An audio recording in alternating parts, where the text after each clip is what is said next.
Hello, subscribers and future subscribers. I'm Karmajolt. This game is Kirby Superstar, and I am about to do it. Last we left off, we were still playing the Great Cave Offensive, and guess what we're doing this episode? Oh my gosh, more of the same thing? Wow, that's gonna get me a ton of views and likes and subscribers. But hey, the good news this time is that we're actually almost done with the Great Cave Offensive. We've only got 6 more treasures to find.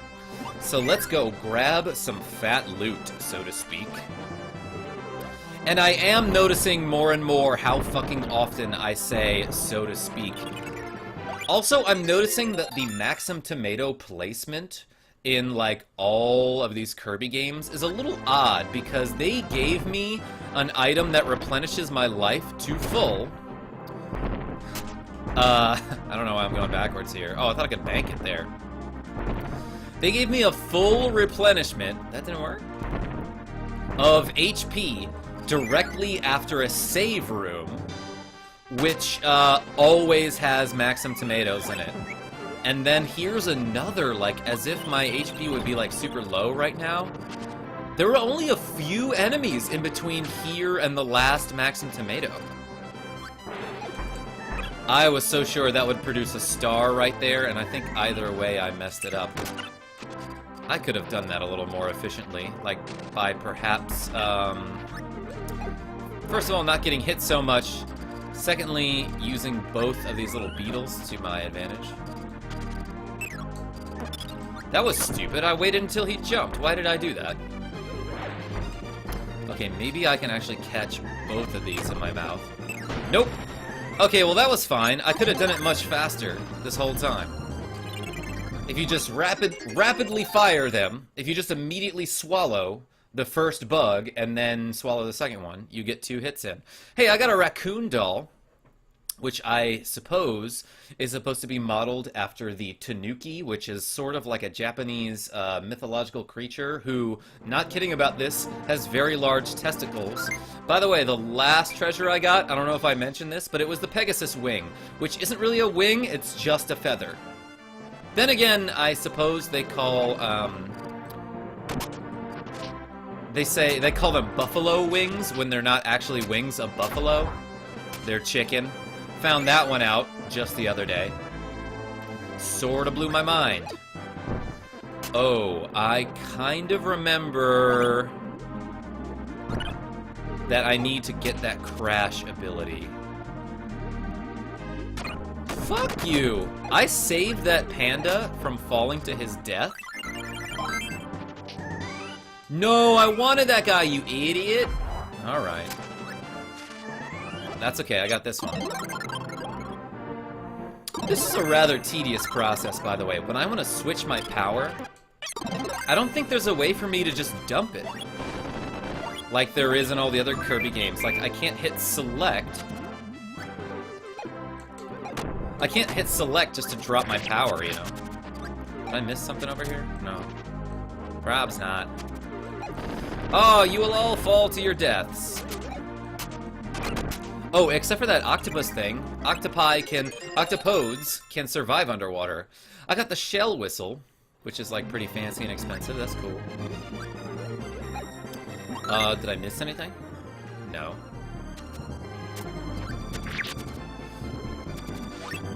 Where's that tricky last treasure chest?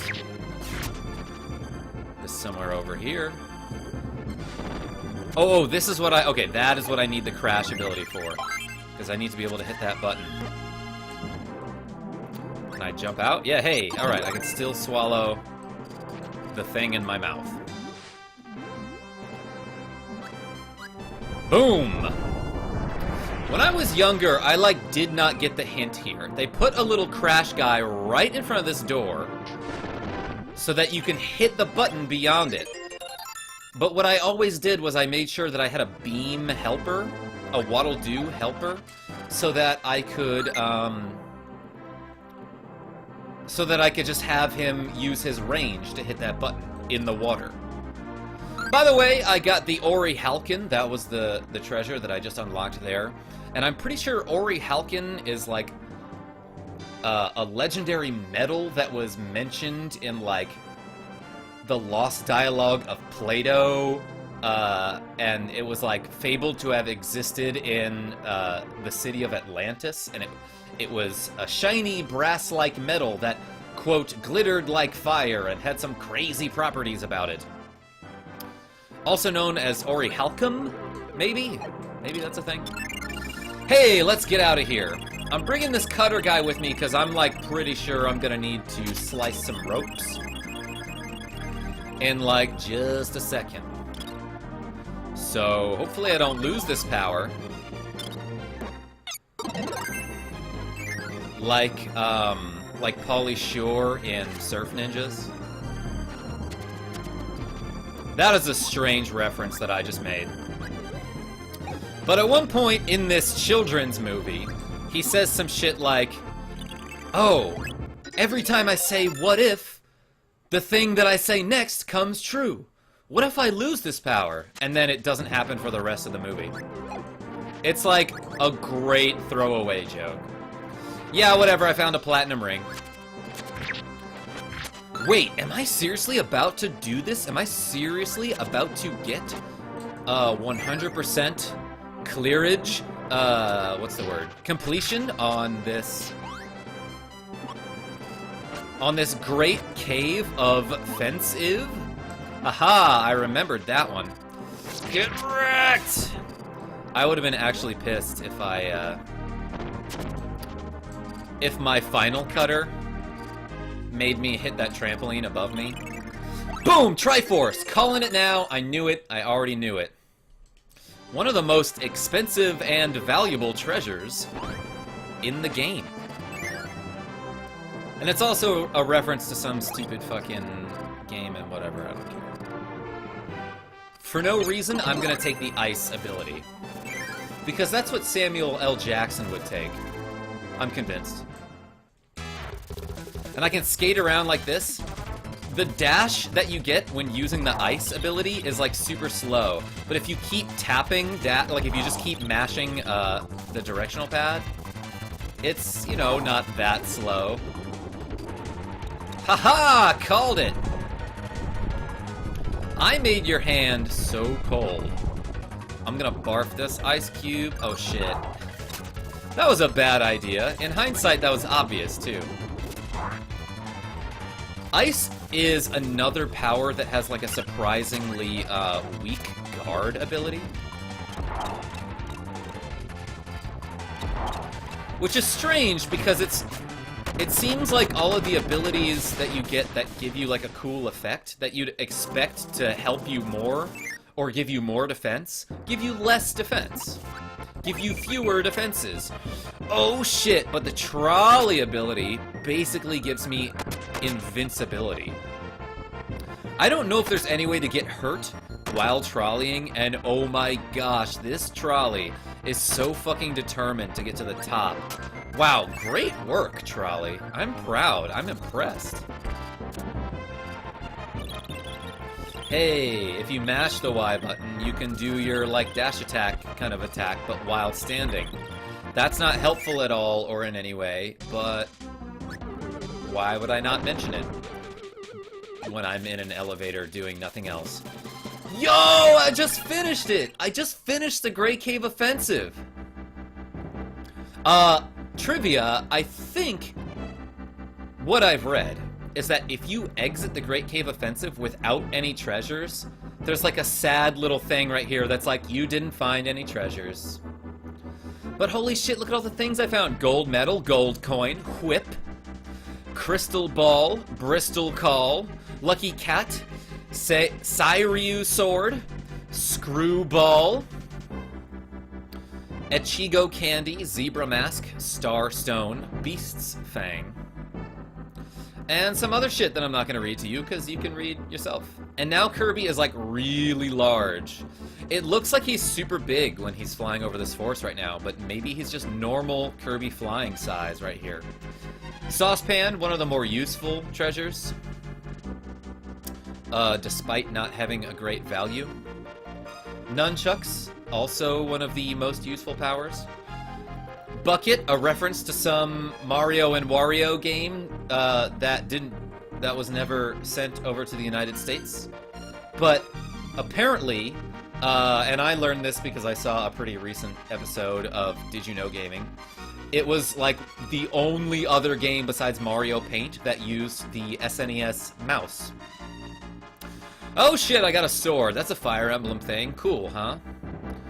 Yeah, I got a whole bunch of weapons. Man, I got a lot of weapons, like a rice bowl. Mr. Saturn, technically a weapon, if you use it in, you know, Smash Bros. It, like, is really good at breaking shields. I also got a shield. But I got, like, a sword, a katana, a Seiryu sword, a whip, some nunchucks, a bucket.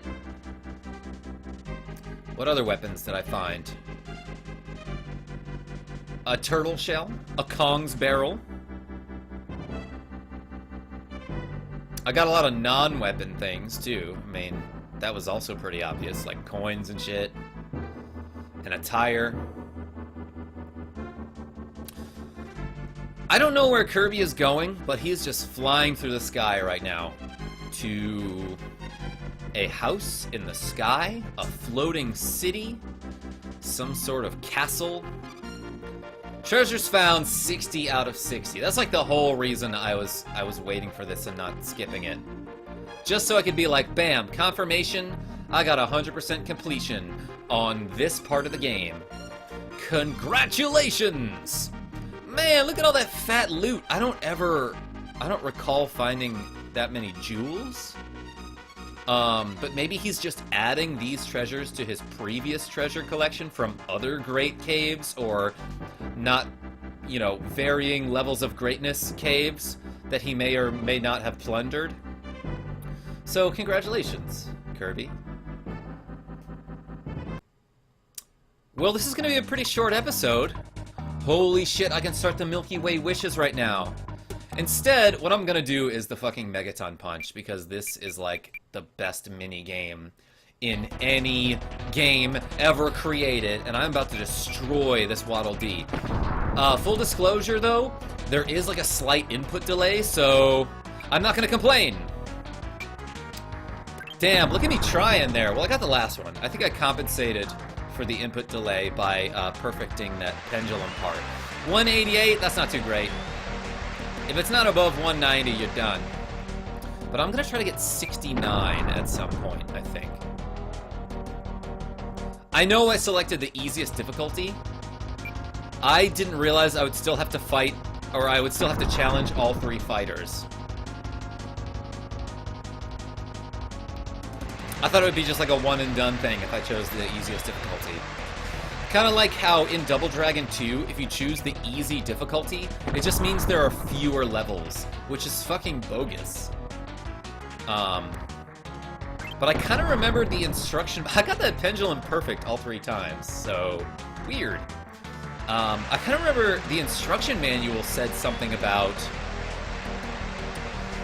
if you play on the Supreme Master difficulty, I'm talking about Double Dragon 2, then this game is impossible to beat. I don't know what that was about, but I'm gonna try to get a 69 here. I'm gonna try to get exactly 69 megatons, and I think the way to do it is to like get as little as possible. Oh, what am I doing? I wasn't even close. I like forgot my own strategy as I was trying to explain it. Now I think what you want to do is get as little as possible in the power meter, and then perfect or near perfect the targeting computer, and then get almost 0 on the pendulum. And that was like a pretty good way. Okay, so I got 74 right there. My strategy seemed to be fine, but the execution was a little off. Ooh. I actually perfected the targets there. 72! Alright, making some progress here. I am objectively closer than I was before, and I am boosting this Waddle Dee's self-esteem like through the fucking roof. By the way, there's like no shame in not being able to punch like a rift through the fucking planet. Like, I feel like that punch right there that my challenger did to the right is like super impressive. It just so happens that everyone on this planet is like freakishly strong. 81? I'm getting farther away. I like how this is the Megaton Punch Championship, as if, like, it doesn't need to be said that we already passed and won the Megaton Punch quarterfinals and semifinals. Alright, Karma Jolt, you can do it. Confidence will help you for some reason. It's like a psychological thing, but don't tell yourself that or else maybe your brain will not trick itself into performing better. I got a 70, that's pretty close. That's one off. That's the closest you can be without getting it, unless this is like a Price is Right situation or scenario where going over like immediately disqualifies you, in which case you want to get a 68 to be as close as possible without getting it. Like that. Wow, did I call that or what? But what I'm actually looking for is a 69.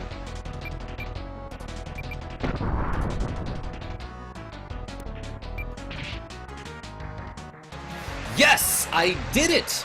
For all of you guys and gals in YouTube land, you are so welcome, by the way. And on that note, I think I'm gonna stop playing Kirby, so thank you so much to everyone who's been watching this series. Thank you so much for watching, particularly this episode of Kirby Superstar. Until next time, this is Karma Jolt signing off. Tell your friends I'm great.